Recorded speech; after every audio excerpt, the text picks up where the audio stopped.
성도 여러분, 이 아침 기도의 자리에 나오신 것을 환영하고 축복합니다. 우리 함께 5월 공동기도문 하나님께 올려드리겠습니다. 마음 모아 샘물의 기도를 하나님께 드립니다. 먼저 우리의 믿음을 고백합니다.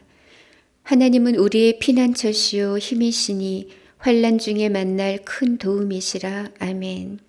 하나님 아버지, 주님은 우리의 구원과 도움이 되십니다. 매일의 삶을 넉넉히 감당하도록 도우시고 힘들고 어려운 일을 만날 때 주의 도우심을 힘입어 승리하게 하옵소서. 세상의 유혹과 시험, 환난에서 건지시고 세상보다 크신 하나님을 신뢰함으로 세상을 두려워하지 않는 믿음을 주옵소서. 예배와 교회를 위해 기도합니다. 우리 주 하나님이여, 영광과 존귀와 권능을 받으시는 것이 합당하오니. 아멘. 하나님 아버지, 샘물의 예배가 온전히 주님만 높이고 경배하기를 원합니다. 미리 준비하는 예배가 되게 하시고 주시는 말씀을 겸손히 받아 순종함으로 삶의 제사를 드리게 하옵소서. 우리 샘물이 주님이 주인 되어 다스리시고 뜨겁게 기도하며 영혼 구원하는 교회 되게 하옵소서. 가정과 목장을 위해 기도합니다.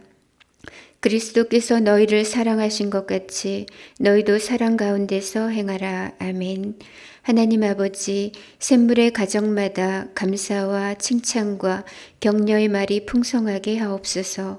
자녀를 삶의 모범과 말씀으로 양육하게 하시고 부모를 공경하며 순종하는 행복한 가정이 되게 하옵소서. 목장을 섬기는 목자들을 위로하시고 서로를 돌아보는 따뜻한 목장, 사람을 남기는 목장이 되게 하옵소서. 샘물 성도들을 위해 기도합니다. 그러므로 내가 첫째로 권하노니 모든 사람을 위하여 간구와 기도와 도고와 감사를 하되. 아멘. 하나님 아버지, 샘물의 어르신들의 영육이 강건하게 하시고 교회를 위한 헌신이 열매 맺게 하옵소서. 성도들의 필요를 채워주시고 질병으로 고통하는 성도들에게 치유와 회복의 은혜를 주시옵소서. 청년들에게 세상을 이기는 믿음을 주시고 진로를 인도하시며 학업과 직장과 결혼을 축복하소서. 샘물의 자녀들이 이 땅의 소망이 되는 믿음의 세대로 자라나게 하옵소서. 나라와 선교를 위해 기도합니다. 오직 정의를 물같이 공의를 마르지 않는 강같이 흐르게 할지어다. 아멘. 하나님 아버지, 이 나라가 주의 복을 받는 정의로운 나라가 되게 하옵소서. 속히 코로나의 어려움에서 벗어나게 하시고 경제가 회복되며 성경의 가치에 부합하는 법과 제도가 세워지게 하옵소서. 선교사들의 건강과 안전을 지켜주시고 복음이 힘있게 선포되어 열방이 주께로 돌아오게 하옵소서. 오늘도 샘물 성도들과 동행하여 주셔서 복된 하루가 되게 하옵소서. 예수님의 이름으로 기도드립니다. 아멘. 이제 하나님 말씀을 보겠습니다. 오늘 말씀은 사무엘상 23장 1절에서 14절 말씀입니다. 사람들이 다윗에게 전하여 이르되 보소서 블레셋 사람이 그일라를 쳐서 그 타작마당을 탈취하더이다 하니, 이에 다윗이 여호와께 묻자와 이르되 내가 가서 이 블레셋 사람들을 치리이까? 여호와께서 다윗에게 이르시되 가서 블레셋 사람들을 치고 그일라를 구원하라 하시니, 다윗의 사람들이 그에게 이르되 보소서 우리가 유다에 있기도 두렵거든 하물며 그일라에 가서 블레셋 사람들의 군대를 치는 일이리이까 한지라. 다윗이 여호와께 다시 묻자온데 여호와께서 대답하여 이르시되 일어나 그일라로 내려가라. 내가 블레셋 사람들을 내 손에 넘기리라 하신지라. 다윗과 그의 사람들이 그일라로 가서 블레셋 사람들과 싸워 그들을 크게 쳐서 죽이고 그들의 가축을 끌어오니라. 다윗이 이와 같이 그일라 주민을 구원하니라. 아히멜렉의 아들 아비아달이 그일라 다윗에게로 도망할 때에 손에 에봇을 가지고 내려왔더라. 다윗이 그일라에 온 것을 어떤 사람이 사울에게 알림해 사울이 이르되 하나님이 그를 내 손에 넘기셨도다. 그가 문과 문 빗장이 있는 성읍에 들어갔으니 갇혔도다. 사울이 모든 백성을 군사로 불러 모으고 그일라로 내려가서 다윗과 그의 사람들을 애워싸려 하더니 다윗은 사울이 자기를 해하려 하는 음모를 알고 제사장 아비아달에게 이르되 에봇을 이리로 가져오라 하고 다윗이 이르되 이스라엘 하나님 여호와여 사울이 나 때문에 이 성읍을 멸하려고 그일라로 내려오기를 꾀한다 함을 주의 종이 분명히 들었나이다. 그일라 사람들이 나를 그의 손에 넘기겠나이까? 주의 종이 들은 대로 사울이 내려오겠나이까? 이스라엘의 하나님 여호와여 원하건대 주의 종에게 일러 주옵소서 하니 여호와께서 이르시되 그가 내려오리라 하신지라. 다윗이 이르되 그일라 사람들이 나와 내 사람들을 사울의 손에 넘기겠나이까 하니 여호와께서 이르시되 그들이 너를 넘기리라 하신지라. 다윗과 그의 사람 600명 가량이 일어나 그일라를 떠나서 갈 수 있는 곳으로 갔더니 다윗이 그일라에서 피한 것을 어떤 사람이 사울에게 말하매 사울이 가기를 그치니라. 다윗이 광야의 요새에도 있었고 또 십광야 산골에도 머물렀으므로 사울이 매일 찾되 하나님이 그를 그의 손에 넘기지 아니하시니라. 아멘. 오늘 말씀은 다윗을 향한 하나님의 훈련입니다.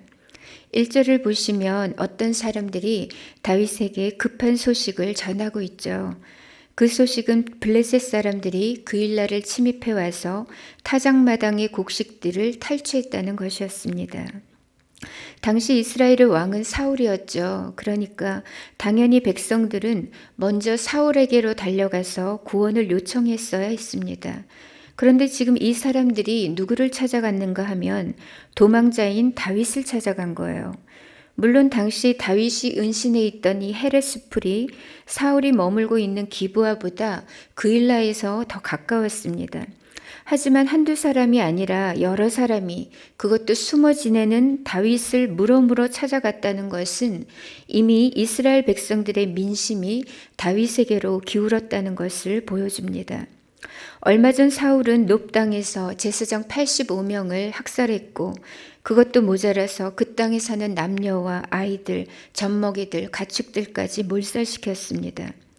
이것은 사울에게 하나님을 두려워하는 마음이 조금이라도 있었다면 결코 행할 수 없는 일이죠. 하나님의 대리자가 되어서 백성들을 지켜내고 보호해야 할 왕이 도리어 자기 백성들을 공격했고 죽였습니다.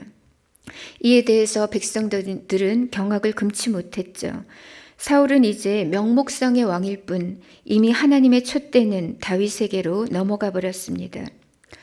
한편 이 그일라 지역은 블레셋의 적경에 위치해 있는 이스라엘의 땅입니다. 비교적 높은 곳에 위치해 있는 요새 같은 성이었는데요. 곡창지대인데다가 블레셋 가까이에 있었기 때문에 늘 이곳은 블레셋의 공격을 자주 받곤 했습니다. 그런데 이 그일라의 블레셋이 타작한 곡식들을 노리고 쳐들어왔던 것입니다. 우리가 오늘 말씀을 가만히 들여다보면 하나님께서 다윗을 어떻게 훈련하고 계신가를 볼 수 있습니다.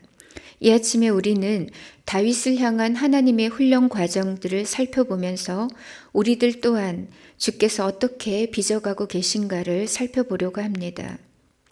다윗을 향한 하나님의 훈련 그 첫 번째는 기도의 훈련입니다. 다윗은 이미 늘 하나님과 교제하며 기도하던 사람이었습니다. 그런데 오늘 사무엘서 저자는 이 23장에서 의도적으로 다윗의 기도 생활에 주목하고 있고 그것도 아주 비중 있게 다루고 있습니다. 2절 말씀을 보시면 이에 다윗이 여호와께 묻자와 이르되 내가 가서 이 블레셋 사람들을 치리이까 라고 했고 4절에 다시 다윗이 여호와께 다시 묻자온대 라고 합니다. 11절에 가서는 그일라 사람들이 나를 그의 손에 넘기겠나이까 묻고 12절에도 다윗이 이르되 그일라 사람들이 나와 내 사람들을 사울의 손에 넘기겠나이까 라고 말씀합니다.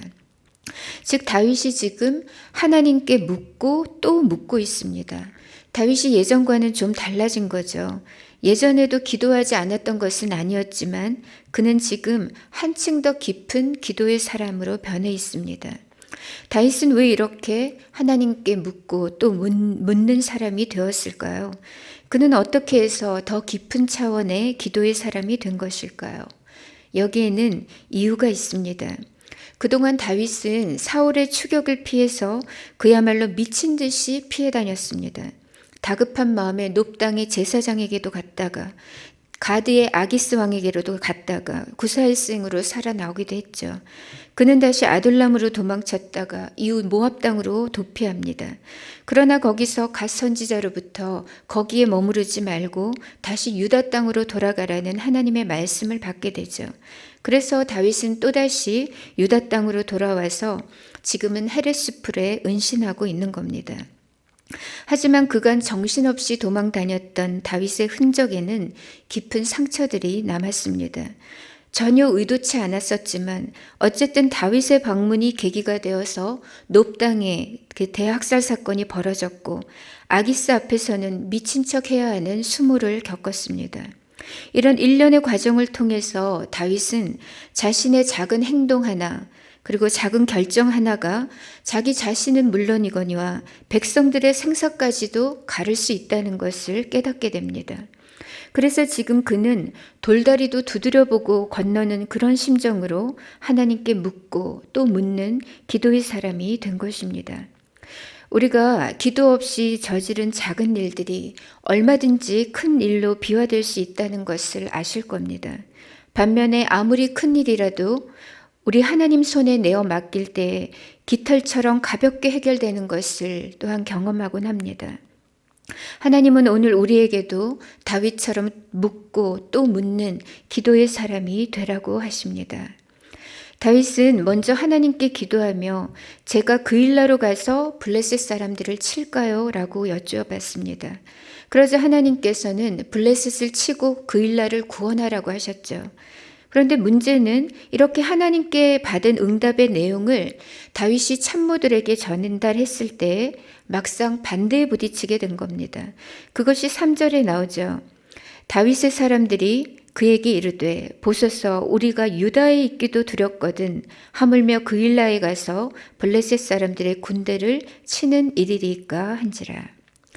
사실 이 참모들의 말이 맞죠. 지금 도망자, 떠돌이 신세, 노출되면 언제 죽을지도 모르는데 그일라에 가서 블레셋과 싸운다는 게 말이 되냐고요.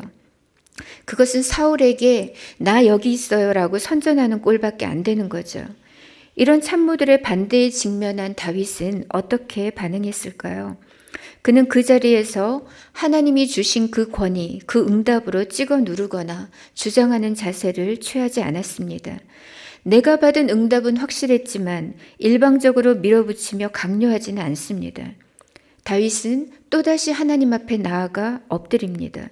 그러자 하나님께서 동일한 응답을 주시면서 블레셋 사람을 다윗의 손에 넘겨주겠다고 약속하셨습니다. 그런데 이 과정 자체가 중요했습니다. 응답은 처음과 동일했지만 의견이 이렇게 상충될 때 또다시 기도하며 하나님을 함께 기다리는 이 과정을 통해서 다윗과 부하들의 마음이 하나가 된 겁니다.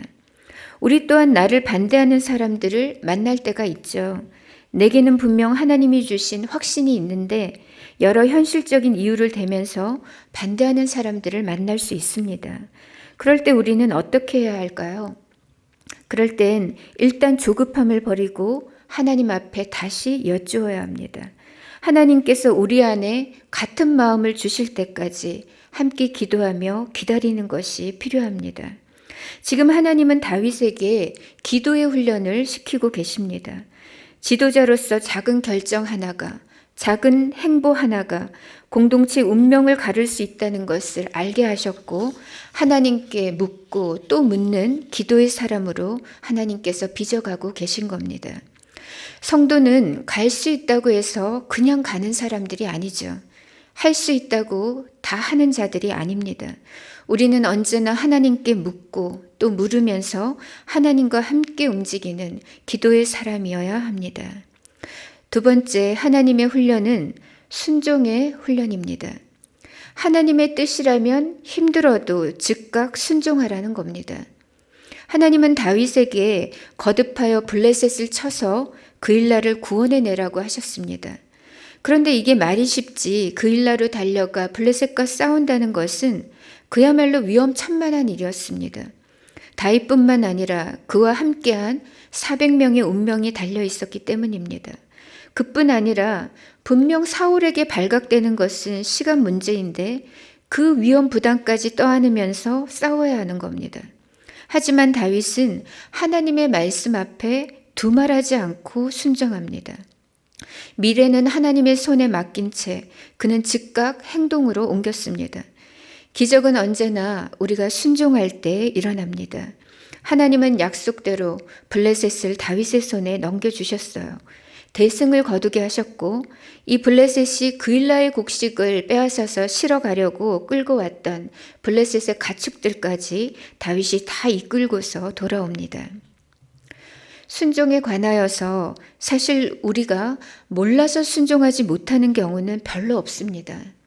알지만 우리는 안 돼요 주님, 못 해요 주님 하면서 순종을 계속 미루는 거죠. 하지만 성도에게 안 돼요 주님이라는 말은 어울리지가 않습니다. 우리는 언제나 주님의 말씀 앞에 예하고 즉각적으로 순종하는 온전한 믿음의 사람이 되어야 합니다. 이렇게 기도의 훈련, 또 순종의 훈련에 이어서 세 번째 하나님의 훈련은 사람 훈련이었습니다. 어떤 경우에도 사람을 의지하지 말고 하나님만을 의뢰하라는 겁니다. 다윗은 블레셋을 크게 무찌르며 그일라를 구원해냈습니다. 하지만 아니나 다를까 여지없이 그 소식은 사울의 귀에도 들어갔습니다. 다윗은 사울이 자신과 그일라까지 진멸시키려고 내려온다는 소식을 듣게 되죠. 그래서 그는 다시 하나님 앞에 기도합니다. 하나님, 사울이 이리로 내려오겠습니까? 하나님은 내려올 것이라고 말씀해 주셨습니다. 다윗이 또다시 묻습니다. 그렇다면 하나님, 그일라 사람들이 저와 저의 사람들을 사울에게 넘겨줄까요? 그러자 하나님은 그렇다고 말씀하셨습니다. 다윗은 자기의 전부를 걸고 그일라를 구원해 주었지만 그에게 돌아온 것은 사람들의 배신이었습니다. 그일라 사람들도 알았겠죠. 인간적인 도리가 아니라는 것을. 하지만 그들은 너무나 약했습니다. 사울의 서슬퍼런 권력 앞에 두려웠고 일단 살고 봐야 했기 때문이죠. 다윗은 그런 그일라 사람들을 이해했기 때문에 비난하거나 원망에 빠지지 않습니다. 그냥 묵묵히 자신의 길을 다시 떠납니다. 우리도 살다 보면 크고 작은 사람들의 배신에 직면하곤 합니다. 그럴 때 우리는 어떻게 해야 할까요? 먼저 분노로 에너지를 탕진하지 마시기 바랍니다. 사람 때문에 시험 들지 마시고 사람 때문에 상처받지 마시고 그냥 이 모든 상황을 하나님께 내어 맡기며 하나님과 함께 다시 걸어 나가시기 바랍니다. 우리가 성숙해진다는 것은 사람에 대한 이해도가 또한 깊어진다는 것을 의미합니다. 사람은 그럴 수 있다. 내가 공사 중인 것처럼 저 사람 또한 지금 공사 중에 있다는 것을 인정하는 겁니다. 그러므로 할 수만 있다면 사람에 대한 이해의 지평을 넓혀가시기 바랍니다. 사람은 이해의 대상, 사랑의 대상이지 우리가 영원히 의탁할 대상은 아닙니다. 다윗은 그일라의 이 경험을 통해 오직 하나님만을 신뢰해야 한다는 것을 배웁니다. 예수님도 이 땅에 계실 때에 그의 사람들을 끝까지 사랑하셨지만 그들에게 자신의 몸을 의탁하지는 않으셨습니다. 그러므로 도울 힘이 없는 인생을 의지하지 마시고 우리 하나님만을 깊이 신뢰하시기 바랍니다. 이제 말씀을 맺겠습니다. 우리 하나님은 우리를 훈련시키시는 하나님이십니다. 다윗을 왕다운 왕으로 빚어내셨듯이 하나님은 오늘 우리들 또한 온전한 성도로 빚어가십니다. 기도의 훈련, 순종의 훈련, 또한 사람의 훈련을 통해서 오직 하나님만 의지하게 만드십니다. 모쪼록 하나님 앞에서 더 깊은 기도의 사람, 순종의 사람, 하나님을 신뢰하는 사람이 되셔서 정금 같은 믿음으로 주님 앞에 서게 되는 저와 여러분이 되시기를 바랍니다. 이 시간에 우리 함께 기도할 때 하나님 앞에 묻고 또 묻는 기도의 사람이 되게 하소서. 즉각 순종하고 온전히 순종하며 사람이 아니라 오직 하나님만 신뢰하게 하소서. 이렇게 말씀을 기억하며 기도하겠습니다. 두 번째로는 우리가 어제 분가한 오이코스 목장을 통해서 하나님께서 홀로 영광을 받으시고 이광원, 김윤정 신임 목자님에게 성령의 충만함과 또 영육의 강건함 주시기를 기도해 주시기 바랍니다. 그리고 각자의 기도 제목으로 하나님 앞에 나아가도록 하겠습니다. 함께 기도하겠습니다.